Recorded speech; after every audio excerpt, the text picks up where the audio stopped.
Alright, now that we got the heads totally done and I'm getting ready to do the manifold, he chose a Performer RPM dual plane, which we're going to go into that in a minute, but a couple of last words about my experience with the ProMaxx Head. It's something else. I was able to take, when I CC'd this thing stock, I believe it was 197.6, hair under 198. They are now 246.8, 247 cc's. Okay? So we're talking, I was able to take a set of the China aluminum heads, and they were strong enough and thick enough to make a 50 cc increasement enlargement on the port. If that don't sell you on it, I don't know what does. Super high quality valve guides and everything. Not only that, I'd like to point out you can go to 2/100 and 1.60 on the valves without a problem. You got about 40 thousandths worth of meat between the valves doing so. And there was plenty of seat left.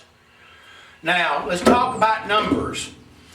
Like I told you, I went between 3 different places. Of course, the first was ProMaxx, and there was a place up in Louisville, Kentucky, and then a place in Crossville, Tennessee.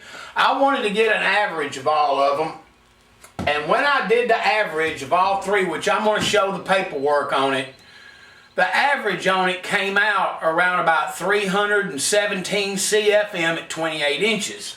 And that's a 700 lift. That was the average. The lowest CFM place, I will tell you this, was ProMaxx cylinder heads. The only thing I changed from there was going to the 2/100 valve diameter, and I rethought a little bit of area on the roof. Now this is standard port location. I never raised these like what Jason at ProMaxx had done or had done, whatever the deal is. They were a 250 raised runner. I measured them when I seen them. So we got this with standard port location, and 317 CFM at 28 was the average. That's not too damn bad when you look at the fact, A, it's a China head, B, it's a 50 cc enlargement, C, 2/100 valves, D, I mean, it's just incredible. So my hat's off to them down there at ProMaxx for making what is, to me, with no doubt, the best aftermarket China aluminum head that money can buy. I hit these things with everything I got. There's still probably, if I really wanted to push it, there's a couple areas I could probably make a 250 runner out of it without a problem, or 252. And with a 23-degree head, it's incredible. So there's no doubt it's worth the trouble. You can make whatever size, all the way from 250 to 245 by buying 1 cylinder head, depending on who's porting it or whatever. So that being said, I will show you the assembly. I did get locator cups and some other things for the heads.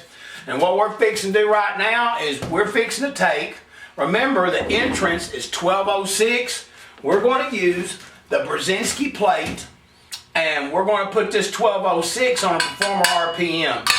Now, it's not easy to do. You cannot get a full 1206 out of the Performer RPM head. They didn't put enough meat in that manifold. It was never really intended for that. But I'd say probably I can get around 90 or more % of the 1206 entrance out of this head. And remember that even though it might be 1206 on the scribe plate, you got the push rod bulge when you go in. So I take that into partial equation when I'm porting this intake manifold. So I'm not wanting the intake to be smaller than the head. So anyway, just wanted to go in there and show you that and say, hey, you know, it's great. Look at the numbers you can get out of them. Look how thick the head is, how durable the head is. And there you go. Okay, now we're going to transfer. We're going to get over here on this intake manifold.